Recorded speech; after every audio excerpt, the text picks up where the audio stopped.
We had a Federal Open Market Committee last week, and the consensus is really very strong that inflation is high. Getting inflation under control in the U.S. is job one, and so increasing our policy rate is very important.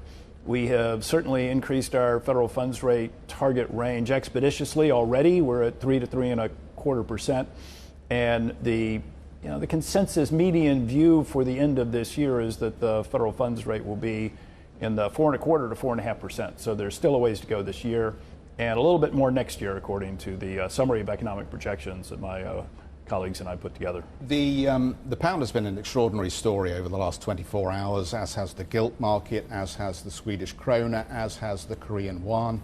Evidence, it seems, that what the Fed is doing is having global repercussions on other countries, currencies, and asset classes.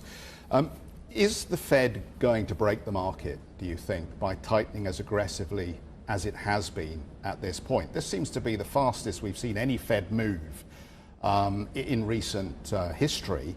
And we know that in those other occasions, we had a 2008 crisis with Lehman Brothers. We had obviously a meltdown in 2000 with the technology sector. We had an Asian currency crisis in 1997.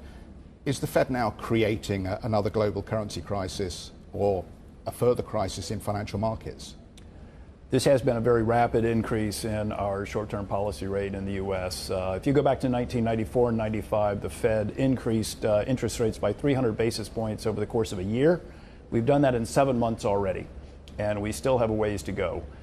Inflation is very high, and globally inflation is very high. In the U.S., there's been a lot of commentary about how the strong fiscal support for the economy in a number of different tranches has led to very strong aggregate demand at a time when supply has been held back. So demand has outstripped supply in a number of areas, especially goods production. So it's been a very challenging time. Prices have gone up. Relative prices have gone up. Cars, durable goods in the U.S., many segments. But now it's broader, and that's, I think, the concern sort of globally. This is a global inflationary environment with high energy prices, and the concern that it spreads more broadly throughout every economy is one that central bankers are going to have their eye on. And so, I think this type of rate environment is here for a while.